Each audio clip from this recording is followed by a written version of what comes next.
아멘. 감사합니다. 우리 예배를 위해 또 저와 여러분의 큰 힘을 주는 우리 갈보리 찬양단, 우리 다시 한번 크게 격려 박수 올리겠습니다. 감사합니다. 자, 오늘은 어버이 주일입니다. 그래서 우리 70세 이상 되신 어르신들 다 꽃 이쁘게 다셨는데 한번 자리에서 일어나 보시겠어요? 다 일어나 보실까요? 자, 우리 이 시간 우리 늘 하듯이 또 그러나 오늘 좀 새롭게 우리 어머니의 마음 이 찬양으로 한번 우리 감사의 마음을 표하도록 하겠습니다. 우리 노래하겠습니다.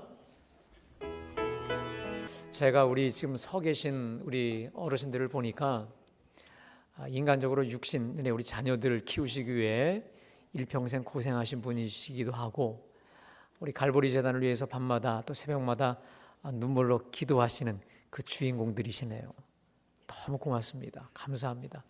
이런 분들이 계시기에 우리 교회가 지금까지 건강하게 지켜왔는 줄로 믿습니다.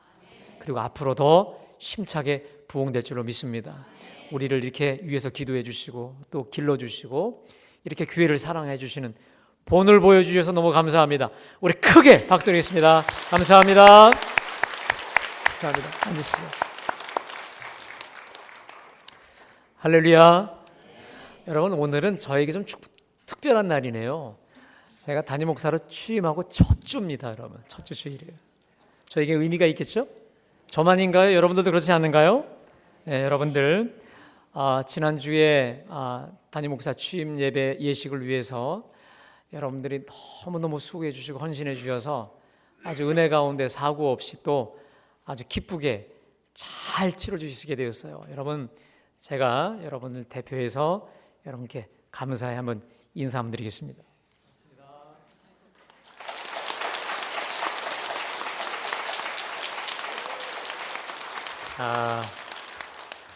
제가 저번 주에 이제 이 행사를 보면서 여러분들 얼굴을 좀 봤어요. 근데 정말 행복해하는 거 여러분 아세요? 행복한 얼굴 아십니까? 기쁘신 거예요. 기쁘신 거예요. 우리 찬양대가 있는데 제가 요 맨 앞에 앉았거든요. 고개 돌리기 이게 190도가 더 돌아가요. 이게 더 돌아가는데 이 스크린으로 보기보다도 실물로 보고 싶어서 봤는데 이 성가대가 기쁨이 있다니까요. 신바람이 나서 하는 거 아십니까? 할렐루야. 그래 내가 얼마나 보는 제가 기쁜지 모르겠어요. 여러분 보통 보면은요 우리 찬양대원들 보통 성가대원이라고 하죠. 좀 경직이 되는 경우가 많거든요. 근데 우리 갈보리 이 찬양대는 경직이 아니에요. 기뻐서 어쩔 줄을 모르세요. 할렐루야. 너무 감사하고 또 안내위원으로 또 모든 우리 수고하신 장로님을 비롯한 모든 분들 속에 참 기쁨을 봤어요. 기쁨 봤어요. 실제로 제가 오셨던 손님들에게 제일 많이 들었던 내용이 뭔지 아십니까? 갈보리는 분위기가 좋아. 분위기가 좋대요. 분위기가 환하대요. 아멘? 이 불빛이 환한 게 아니고 여러분들 얼굴이 아주 은혜로 환하다는 거예요. 아멘? 옆에 분과 인사해 볼까요? 분위기가 참 좋습니다. 한 번 더 인사합니다. 더 좋아질 겁니다. 할렐루야. 할렐루야. 네, 여러분 지금 너무 분위기가 좋고 은혜가 흘러요. 앞으로 하나님이 더 강력하게 좋게 은혜로 인도해 주실 줄로 믿습니다. 은혜가 넘치고 사랑이 넘치게 하실 줄로 믿습니다. 여러분 저는요 우리 하나님께서 우리 갈보리 교회 때문에 너무 행복하셨으면 좋겠어요. 아멘. 그리고 우리 교회 오는 모든 분들이 교회 때문에 교회 오기만 하면 교회 오는 게 너무도 기쁘고 즐겁고 행복하기를 간절히 축복합니다. 여러분 저는요 제가 소망하는 교회 모습이 있습니다. 이제 우리 홈페이지가 다음 주에 한 주 조금 딜레이가 됐는데 홈페이지에 제 영원한 목회 철학은 없겠지만 제 목회 철학은 분명합니다. 하나님이 기뻐하시는 바로 그 교회입니다. 아멘. 저는 우리 갈보리 교회가 여러 많은 교회들 중에 그 하나의 교회가 되기를 원치 않아요. 저는 좀 야망이 있어요. 저는요 제가 좀 몸이 왜소해 보여도요 제 속엔 거인이 들어있어요. 여러분 어떤 거인이냐면 어떤 미칠 것 같은 거인이냐면 하나님 뭡니까 이 그냥 평범한 교회 전 별로 좋아하지 않아요. 그냥 일반적인 누구나 다 있는 교회 이 교회 말고 하나님이 기뻐하시는 바로 그 교회 믿으십니까? 그래서 하나님이 당신의 사랑하는 양을 맡길 수밖에 없는 그 교회가 되는 것이 저의 꿈이에요. 할렐루야. 그래서 복음으로 사람을 살리고 사람을 키우고 사람을 고쳐가는 그 생명 살리는 교회. 아멘. 하나님 기뻐하시는 그 교회인 줄로 믿습니다. 우리 주님이 온 사방을 다 두루 다니세요. 온 세상을 다 두루 다니신단 말이에요. 내 새끼를, 내 양을 어디다 놓아줄까? 어디로 놓을까? 어디다 내가 어느 교회로 심어줄까? 주님이 찾고 계신다는 거예요. 보라, 씌워져 추수할 때가 되었다. 널브러진 곳이 다 여러분 뭡니까? 여러분 우리 여기요 뚝섬 유원지 보십시오. 이 텐트족들 얼마나 많은 줄 몰라요. 여러분 보라 씌워져 추수할 때가 되었다. 할렐루야. 우리가 가면 다 추수밭입니다. 저는 우리 하나님께서 어디다 내 양을 놓아줄까? 누가 맡아줄까? 누가 좀 내 새끼를 맡아줄까? 누가 좀 살릴까? 누가 좀 키울까? 고칠까? 할 때 여러분 우리 갈보리가 되기를 저는 진식으로 야망하며 소망합니다. 할렐루야. 이게 우리의 비전이 되지 않겠어요? 우리 교회를 통해서 하나님 나라와 하나님 의가 아주 강력하고 힘있게 선포되고 전파되고 확장되시길 간절히 소망합니다. 따라합시다. 하나님이 기뻐하시는 바로 그 교회. 할렐루야. 저는 여러분들이 하나님이 기뻐하시는 바로 그 교인들이 되길 간절히 축복합니다. 옆에 분하고 다시 한번 축복합니다. 하나님이 기뻐하시는 바로 그 교인이 되십시오. 시작. 할렐루야. 믿음대로 고백대로 될 줄로 믿습니다. 여러분 오늘은 어버이 주일입니다. 오늘 어버이 주일을 맞이해서 오늘 제 제목대로 너희 부모에게 순종하라 라고 하는 이 말씀 속에 큰 은혜가 되실 간절히 축복합니다. 여러분 실제 있었던 일입니다. 어느 젊은 부부가 홀로 된 시아버지, 홀아버지를 모시고 살았습니다. 그런데 그 부부에게는 어린 아이가 있었어요. 갓난아이였습니다. 근데 이 두 부부가 밖에 나가서 열심히 일을 해야 됐기 때문에 농경사회잖아요. 밭도 메꾸고 논농사도 해야 되기 때문에 아이를 돌볼 수가 없었어요. 그래서 그 돌보는 몫이 누가 됐냐면 아버지 몫이 된 거예요. 그래서 여러분 갓난아이의 특징이 뭐죠? 자꾸 울어야 되잖아요. 그렇죠? 참아야 하느니라. 그건 병든 거거나 죽은 거죠. 얘가 맨날 울어요. 근데 아버지가 계속 이렇게 봐주시는 거죠. 어느 날 논에 나가서 일을 하는데 어느 날 애 우는 소리가 안 들리네. 덜커덕 그 애 엄마가 겁이 났어요. 그래서 집으로 달려갔습니다. 깜짝 놀랐어요. 시아버지가 낮에 약주를 드셨는지 술 마시고 애를 보다가 이렇게 깔아 뭉겼는데 애가 죽은 거예요. 이 며느리가 정신이 있었을까? 정신이 없죠. 어떻게 했냐면 다급했지만 조용히 아버지 품에서 애를 빼가지고 불이 나게 남편이 있는 논으로 달려갔어요. 죽을 것처럼 달려갔어요. 그러면서 이 실수로 아버지가 아이를 죽인 것이 탄로날까 봐 조용히 아무한테도 안 올리고 쉿 하고 남편 앞에 가서 엉엉 울면서 일하고 있는 남편에게 모든 일을 자초지종을 알린 겁니다. 자, 이 아내의 말을 듣고 있던 남편이 어떻게 했을까요? 갑자기 이 죽은 아이의 뺨따기를 후친 거예요. 야, 이 후레 자식 같은 놈아, 이 부려먹심한 자식아, 왜 하필이면 네가 할아버지한테 깔려 죽어서 할아버지의 신기를 불편하겠냐? 이놈 천하의 불안당 같은 놈에서 또 귀싸대게 올려붙인 거예요. 이 아이가 깨어났어요. 깨난 겁니까? 살아난 겁니까? 살아났어요.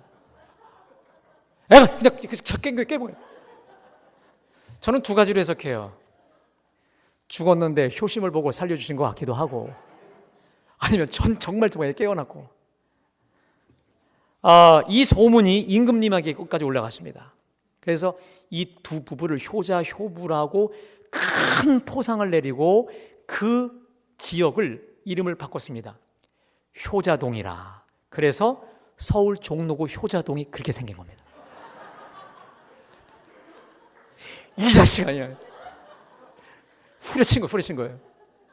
이게 여러분 우리가 지금 몸담고 살고 있는 서울 한복판 종로구에 있는 효자동이 생기게 된 기원입니다. 실화입니다.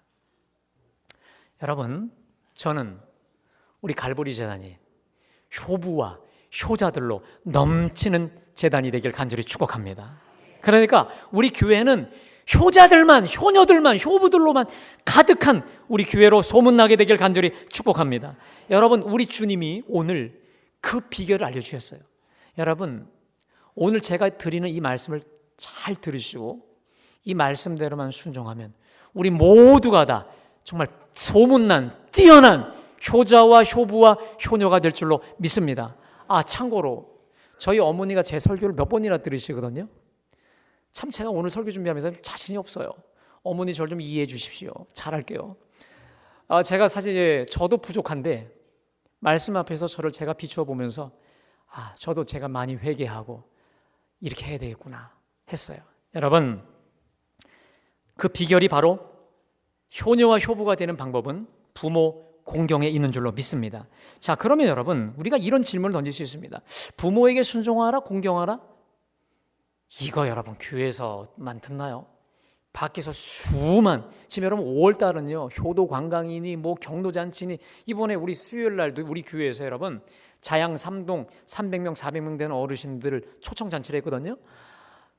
그 동사무소 동장님이 그러더라고요. 300~400명을 유치할 수 있는 데가 우리 교회뿐이 없대요. 그러니까 교회나 다 전 지역을 터들어서 요 자양동에 우리 교회뿐이 없다고 해서 쾌히 우리가 이제 어르신들을 이제 모셨는데, 여러분 비단 우리 교회뿐만이 아니고도 밖에 사방팔방에서도 효도하여라, 효도잔치, 경로잔치, 경로 우대 얼마나 많이 얘기했습니까? 자, 그런데 여러분 여러 사람들의 의견이 있지만 여러분 제가 여러분에게 여쭙습니다. 왜 우리가 부모에게 순종해야 되는 것입니까? 왜 우리가 부모님께 공경해야 되는 것입니까? 여러 윤리적, 도덕적, 타당한 이유가 있지만 오늘은 특별히 다른 거 다 내려놓고, 여러분의 그냥 선입견은 다 내려놓고 오늘 말씀 속에서만 은혜를 받기를 간절히 축복합니다. 자, 왜 우리가 부모를 순종해야 될까? 우리 1절 말씀 다 같이 봉독합니다. 자, 시작. 너희 부모에게 순종하라. 이것이 옳으니라. 여러분, 자녀들아, 주 안에서 너희 부모에게 순종하라. 여러분, 우리 보통 주 안에서라는 말을 어떻게 해석합니까? 이런 거죠. 너 부모님이 너 교회 가지 마 하면 그거는 주 밖이야. 주 밖의 거야. 그건 안 들어도 돼. 주 안에서. 그래서 우리가 주 안과 주 밖을 이렇게 구분하지요.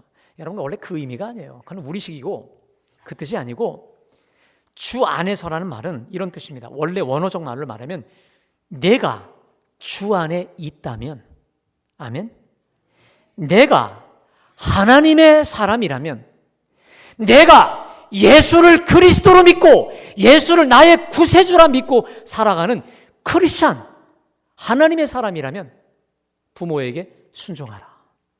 이것이 옳으니라. 아멘.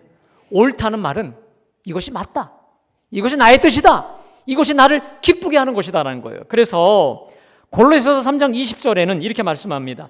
자녀들아, 모든 일에 부모에게 순종하라. 이는 주 안에서 기쁘게 하는 것이니라. 기쁘게 하는. 무슨 말입니까? 여러분, 하나님을 기쁘시게 하여 원하십니까? 부모에게 순종하실 간절히 축원합니다. 제가 아까 여러분에게 말씀드렸죠. 근데 저는 우리 갈보리 교회가 하나님이 기뻐하시는 바로 그 교회가 되길 원해요. 아멘. 그러니까 우리가 하는 모든 일은요, 어떤 다른 게 아니에요. 결국 이 모든 것을 통해서 하나님을 기쁘시게 하는 곳에 있는 줄로 믿습니다. 제가 확신하는 게 있어요. 우리가 하나님을 기쁘시게 하면 하나님이 우리를 기쁘시게 만드실 줄로 믿습니다. 여러분, 저는요 예전에 너희가 먹든지 마시든지 무엇을 하든지 다 하나님의 영광을 위해 하라, 조금 손해보는 줄 알았어요. 하나님의 영광만을 위해 산다면 난 도대체 뭔가 이런 마음이 있었는데, 제가 살아보니까 하나님의 영광을 위해 살 때 하나님은 저와 여러분을 영광스럽게 만들어주시는 줄로 믿습니다. 내가 주님의 이름을 빛나게 할 때, 여러분 우리가 주기도문 외울 때 뭐라고 외웁니까? 나라가 뭡니까? 이름이 거룩히 여김 받으시오며. 이게 원래 공동번역 성경에는 당신의 이름이 빛나시며, 우리가 주님을 빛낼 때 주님은 우리를 빛나게 하실 줄로 믿습니다. 여러분 믿으세요? 아멘. 우리가 하나님을 기쁘시게 하면 주님이 우리를 그보다 더 기쁘게 만들어 주실 수 없는 거예요. 마찬가지로 여러분, 부모님을 순종하는 것이, 공경하는 것이 하나님을 기쁘게 하는 것이다. 아멘. 그렇다면 올인해야죠. 달려가야죠. 또 하나, 두 번째로 우리가 왜 부모님에게 순종해야 되는 걸까? 우리 2절 3절 말씀 다 같이 봉독합니다. 시작. 어머니를 공경하라. 이것은 약속이 있는 첫 계명이니 이로써 내가 잘되고 땅에서 장수하리라. 여러분, 첫 번째가 좀 명분적인 것이라면 이 두 번째는 실리적인 것입니다. 우리가 부모님께 순종해야 되는 이유 중에 하나 뭐냐면 보니까 이것은 약속이 있는 첫 계명이다. 여러분, 약속이 있다는 말은 약속이 들어있다. 그리고 약속이 딸려있다. 축복이 딸려있다는 거예요. 그리고 첫 계명이다. 부모 공경이 10계명의 첫 계명입니까? 이거 몇 계명입니까? 5계명이에요. 우리가 10계명을 보면 두 돌판으로 나눠져요. 하나는 대신, 대인, 하나님을 향한 것이고 하나는 사람을 향한 것입니다. 그래서 1계명부터 4계명은 하나님을 향한 거예요. 너는 나 외에 다른 신을 섬기지 말라. 안식일을 기억하여 거룩하게 지키라. 뭐 이렇게. 그 다음에 두 번째 돌판, 사람을 향한 첫 번째가 뭔지 아십니까? 내 부모를 뭐하라? 공경하라. 이게 바로 첫 계명이에요. 약속이 분명히 들어있는 첫 계명. 다시 말하면 인간관계 속에서, 인간들이 살아가는 이 세상 속에서 가장 으뜸되는 계명이 뭐다? 부모 공경에 있다라고 하는 것입니다. 특별히 원래 이 10계명을 보면 이 구절이 빠졌습니다. 내가 내게 준 땅에서 내 생명이 길리라. 내가 내게 준 땅에서 잘 된다, 이런 말씀이지 않습니까? 무슨 말입니까? 내가 어디를 가든지, 내가 어떤 환경에 있던 같이 부모를 공경하는 자들은 다 잘되게 하여 주신다는 약속인 줄로 믿습니다. 근데 여러분, 재미난 게 있어요. 이 헬라어에서는요, 동사 시제가 중요한데, 이로써 내가 잘되고 땅에서 장수하리라. 이 장수하리라, 오래 살리라, 이 말은 미래 시제로 되어 있습니다. 너 오래 살 거야? 이렇게 되어 있는데, 이 잘되고라는 말은 잘될 것이다 라고 생각해서 우리가 생각했던 미래형이잖아요. 근데 여러분, 이게 아니에요. 부정과거, 과거 시제가 되어 있습니다. 무슨 말이냐? 내가 부모를 공경하며 순종할 때 이 헬라어의 유게네타이, 뭐냐면 너는 잘 되어져 버렸어 라는 거야. 잘 됐어.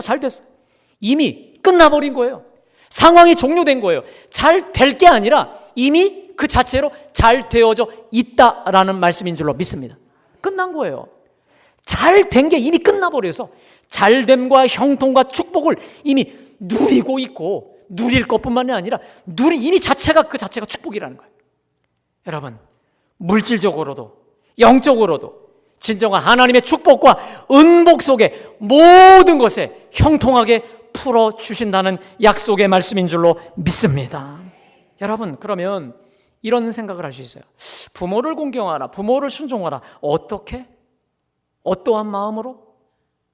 자, 그것을 오늘 2절 말씀 우리 한번 봉독해 볼까요? 자, 시작.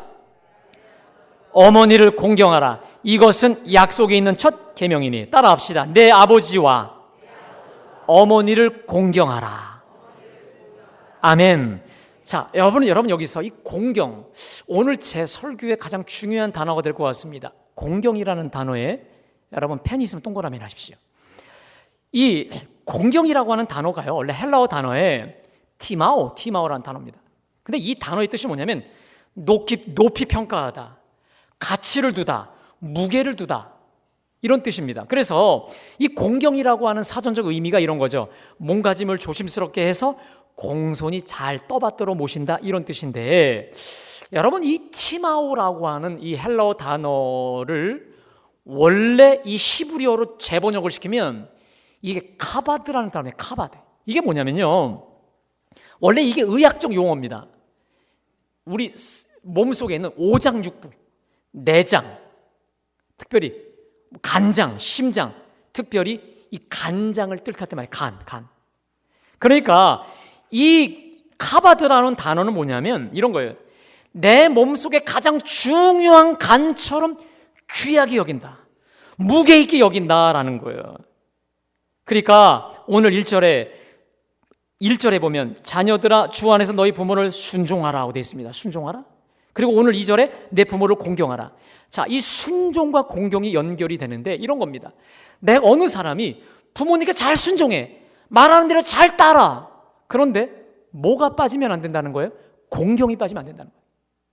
다시 말하면 겉으로는 잘 하는 것 같은데 마음이 결여되어 있고 마음의 공경의 마음, 카바드, 뭐냐면 부모의 존재를 인정해드리고 부모의 삶을 인정해드리고 부모의 언행, 말을 무게 있게 권위 있게 그것을 받아들여 드리지 못하는 순종은 뭐다? 껍데기예요. 여러분, 제가 사역을 하면서 하나 깨달은 게 있습니다. 제가 교육목사 시절에 앞에서 같이 어떤 일을 할 때 대놓고 이렇게 말 안 듣는 사람도 있지만 잘 듣는데, 여러분 사람은 영물이죠. 저 사람이 듣는데 마음이 있다 없다 바로 판별할 수 있어요, 없어요? 바로 알아요. 잘 하는 것 같은데 마음이 없이 그냥 기계적으로 해야만 되는 하는 사람이 있어요. 별로 기쁘지 않아요. 우리 주님이 이런 말씀 자주 하시잖아요. 이 백성이 입술로는 나를 공경하되 뭐가 내게서 멀도다? 마음이 내게서 멀도다.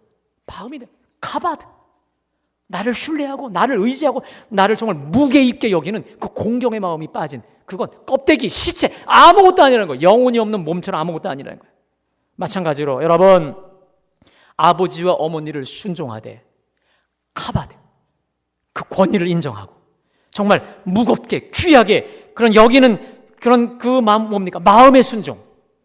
그래서 우리 기독교인의 순종은 따라합시다. 공경적 순종, 그리고 공경적 섬김이라는 거예요. 다시 말하면 그 속에 이 공경의 마음이 기본적으로 들어가져 있어야 된다는 거예요. 그게 없다? 껍데기라는 거예요. 그렇다면 이러한 이 마음으로부터 나오는 공경적 마음, 다시 말해 이 공경한다고 하는 것, 공경적 섬김과 공경적 순종, 이것은 어디로부터 출발할까?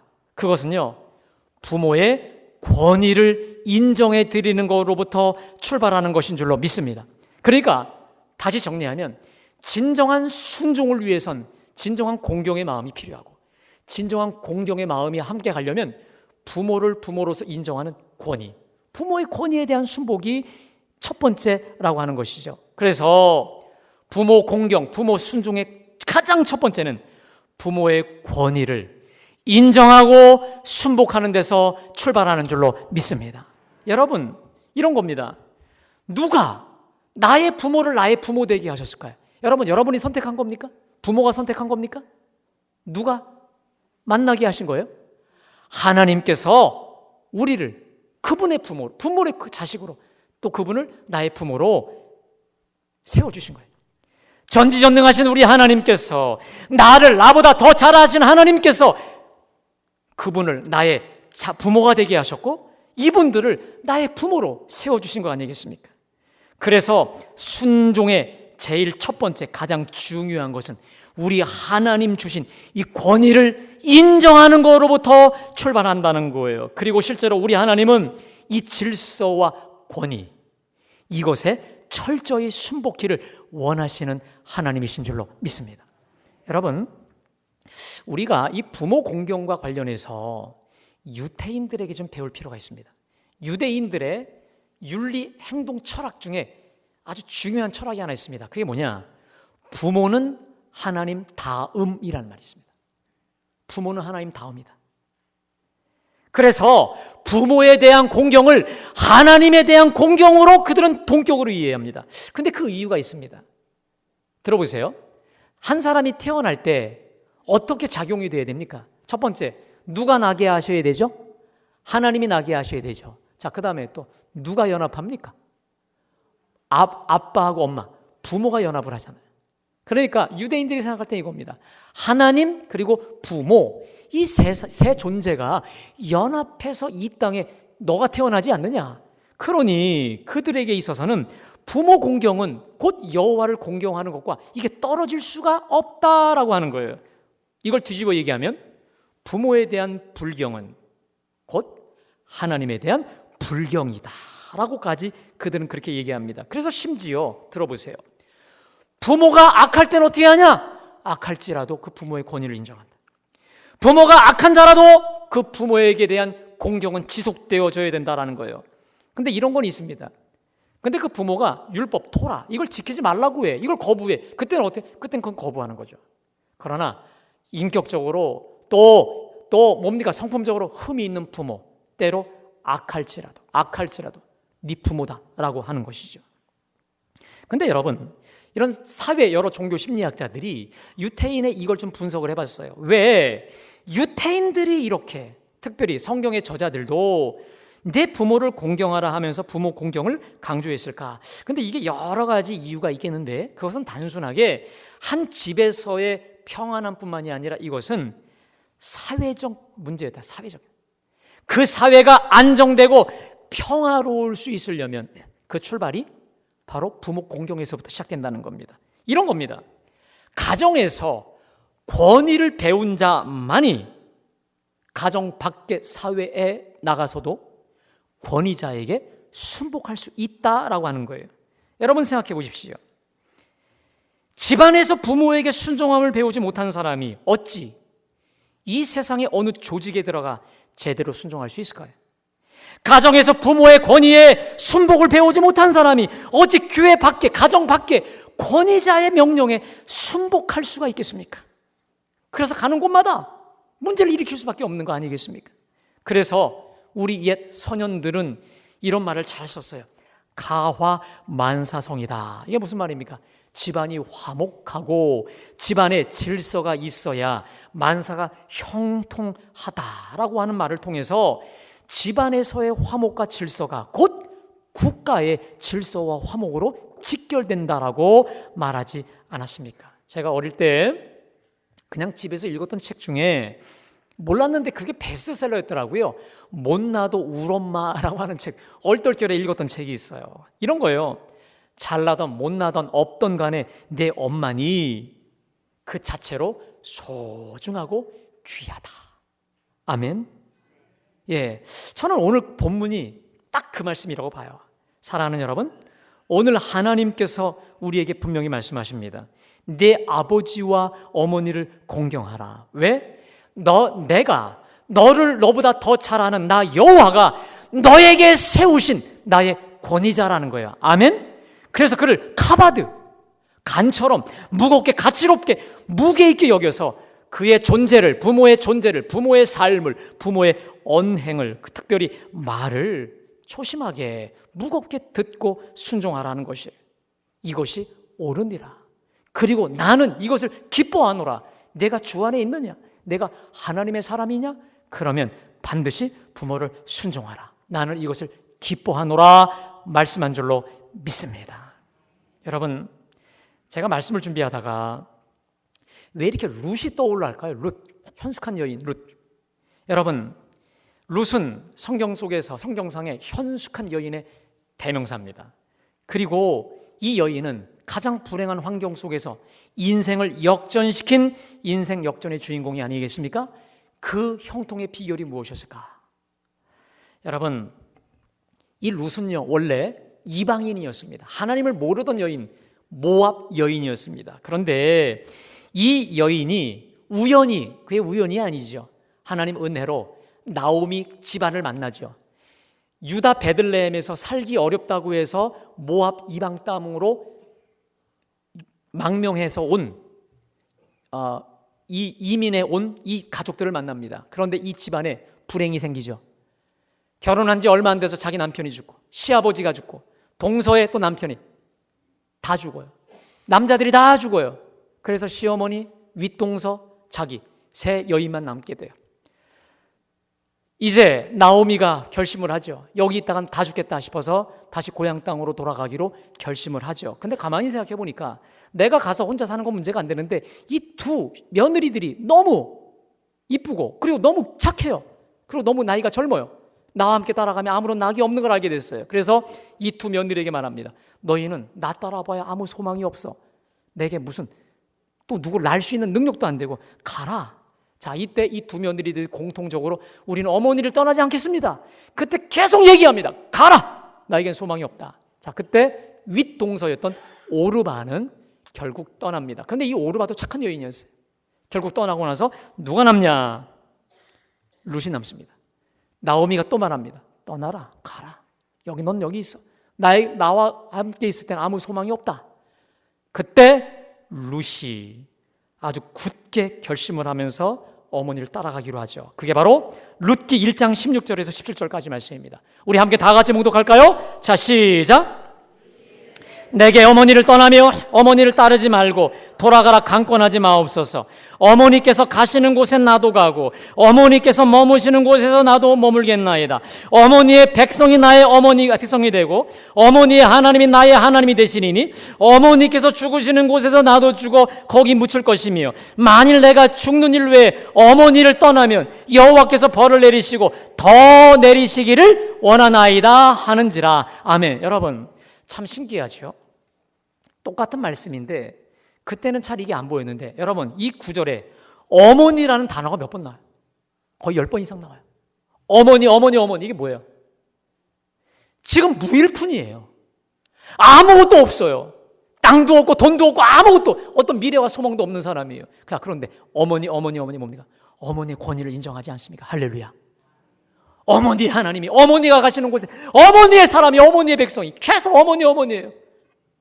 어머니의 권위를 최고로 카바드 어머니의 삶과 존재와 어머니의 신앙을 그 중심으로 가장 무겁게 인정하고 있는 거 아니겠습니까? 이렇게 비장하게 선포하니까 나오미가 이 며느리를 더 이상 꺾을 수가 없었어요. 그리고 그 어떤 말도 하지 않고 고향 땅으로 돌아왔어요. 그런데 집으로 와서 이 며느리의 진가가 더 발휘가 돼요. 어머니를 정말 극진하게 모셔요. 이삭을 주어서 어머니 떡을 해드리고 콩을 또 받아서 콩 볶아드리고 별 어머니를 위해서 존재합니다. 여러분 세상적 논리를 보면 이처럼 미련천치가 더 있겠습니까? 미련한 거예요. 바보죠. 세상적 논리를 본다면 자기 살 길을 찾아 떠나야죠. 아직도 젊은데 아직도 미래가 창창한데 미련해 보일 수 있는 것입니다. 여러분 보십시오. 나오미에게 어떤 미래와 소망이 있겠습니까? 그러나 룻은 어머니의 권위를 인정해서 어머니도 붙잡았지만 어머니가 섬기는 하나님을 함께 붙잡은 줄로 믿습니다. 룻에게는 모든 게 낯설었어요. 물설었어요. 이방 땅이었을 겁니다. 얼마나 힘들었겠어요. 그러나 어떻게 해서든 자기가 할 수 있는 최선을 다해 모시고 봉양을 하게 되었습니다. 그런데 결국 보아스를 만나서 형편도 피게 하실 뿐만 아니라 더 놀라운 사실은 다윗의 증조 할머니가 된 줄로 믿습니다. 증조 할머니가 됐어요. 여러분 아까 다윗이 고백한 뭡니까? 너는 칼과 창으로 나에게 오거니와 나는 만군의 여호와의 이름으로 내가 가노라. 너 내 앞에선 여호와 앞에선 끝이야. 끝. 아무것도 아니야. 누구에게 배운 건지 아십니까? 룻 할머니로부터 배운 줄로 믿습니다. 그 신앙이 다윗에게로 흘러가게 되었고 더 기가 막힌 것은 우리 주 예수 그리스도의 선조로서 여러분 보십시오. 마태복음 1장에 여인인데 예수님의 족보와 가문에 우뚝 서게 하여 주신 줄로 믿습니다. 하나님의 복이죠. 전적인 하나님의 축복과 하나님의 은혜인 줄로 믿습니다. 그런데 전적이 하나님의 은혜인데 하나님의 축복인데 여기에서 우리가 정말 보려고 하는 중심이 있습니다. 하나님의 복이 복으로서 부어질 수밖에 없었던 그 중심에 누가 있었냐? 나오미가 있었어요. 여러분 생각해 보십시오. 여러분들이 나오미라고 생각해 보세요. 굳이 얘는 날 따라 올 이유도 없어요. 그렇죠? 굳이 그 땅에서 올 이유가 없어요. 그리고 굳이 와서 나에게 그렇게 잘할 이유도 없어요. 그러면 좋지만 이 며느리 나오미를 보면서 룻 며느리를 보면서 나오미가 한 일이 무엇이었을까요? 지금 나오미가 이 여인에게 줄 수 있는 게 있어요? 아무것도 없어요. 정말 무일푼 아무것도 없어요. 근데 그가 할 수 있는 건 딱 하나 있습니다. 뭘까? 할렐루야. 우리 하나님께 룻만 생각하며 기도한 줄로 믿습니다.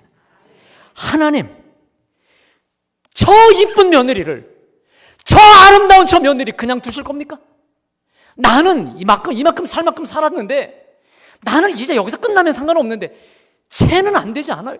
쟤는 안 돼요. 하나님, 나는 책임져 주지 못해도 좋으니 쟤만큼은 책임져 주옵소서. 할렐루야. 이게 어렵지 않겠, 이해가 되지 않겠습니까?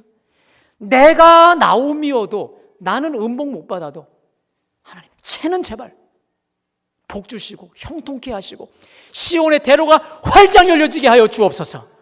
그렇게 기도했을 겁니다. 자, 그러다 누가 떠올랐을까? 보아스가 생각난 거죠. 기도하다가 우리 친족 중에 보아스가 있지. 얘가 기업을 물어줄 수가 있지. 얘 부자잖아. 그리고 노총각이잖아. 그래서 그 유명한 룻과 보아스 결혼 프로젝트를 짜요. 그게 2장부터 끝까지 들어가요. 룻과 보아스 결혼 프로젝트. 그리고 그것을 성공하죠. 사랑하는 여러분, 우리 하나님의 사람이 하나님께 복을 받을 때 그 원리가 있습니다. 주여 복 주시옵소서, 복 주시옵소서. 죄송해요, 그런다고 복이 별로 오진 않아요. 물론 그렇기도 하지만 여러분들을 위해서 복을 빌어주는 사람이 많아야 돼요. 여러분들을 너무너무 사랑하고 고마워서 오늘 나오미처럼 하나님, 나는 복 못 받아도 좋으니 쟤는 제발 복 주시고 형통케 하시고 살려주시고 시온의 대로를 열어 주시옵소서. 이렇게 중보해 줄 사람이 많을 때 우리 하나님의 복이 쏟아지는 줄로 믿습니다. 이게 바로 복빌매 원칙이라는 거예요. 내가 죽어라고 복복복 한다고 복이 오지 않아요. 복 받을 짓을 해야 되는데 그 짓이 뭐냐? 나를 위해 복 빌어주는 복빌매 은총을 많이 받게 되길 간절히 축원합니다. 나를 위해서 복을 빌어주고 중보해 주는 사람이 많아야 돼요. 그런 의미에서 여러분, 우리 부모님이 연약하다고, 돈이 없다고, 여러분 솔직히 우리끼리 얘기할까요? 우리 부모님들 얘기하시죠. 자식들에게 재산 다 주면 안 돼. 큰일 나. 우습게 여겨. 그게 왜 그래요? 부모를 물질로, 돈으로만 보는 거예요. 카바드, 부모의 권위, 하나님이 세우신 그 공경, 그게 사라지는 그때 모든 게 돈으로 보이는 거 아니겠습니까? 그러나 우리 하나님은 오히려 돈이 없어요. 모든 게 다 유약한 부모님이지만 돈으로 줄 수 없으니까, 어떤 거로 줄 수 없으니까 뭐로만 주는 거예요? 기도로 주는 거예요. 아멘. 하나님께 복을 빌어주는 거예요. 여러분, 그게 최고의 복이 아니겠습니까? 물론 돈도 좋죠, 그렇죠? 하지만 그거와는 비교될 수 없는 것은 우리 하나님께 축복을 빌 때, 할렐루야, 이것은 쌓을 것이 없는 하나님의 무한 무궁의 복인 줄로 믿습니다. 저는 오늘 우리 갈보리 재단에서 룻과 같은 효자 효부들이 많이 배출되기를 간절히 축원합니다. 예수 잘 믿고 어르신 잘 섬겼더니 그분을 공경하며 카바드, 그분의 권위를 인정하고 삶을 인정해드리고 존재를 인정해드리고 그분의 말을 인정하며 순종했더니 하나님이 이렇게 복 주셨다고 하는 제2의 룻기의 역사가 우리 속에 많고 차고 넘치게 되기를 간절히 축원합니다. 그래서 서울 저 종로구 저기 말고요, 여기 우리 자양동, 효자동, 효자교회, 효자 갈보리 교회가 다 되시기를 주의 이름으로 간절히 축원합니다. 기도하겠습니다. 하나님,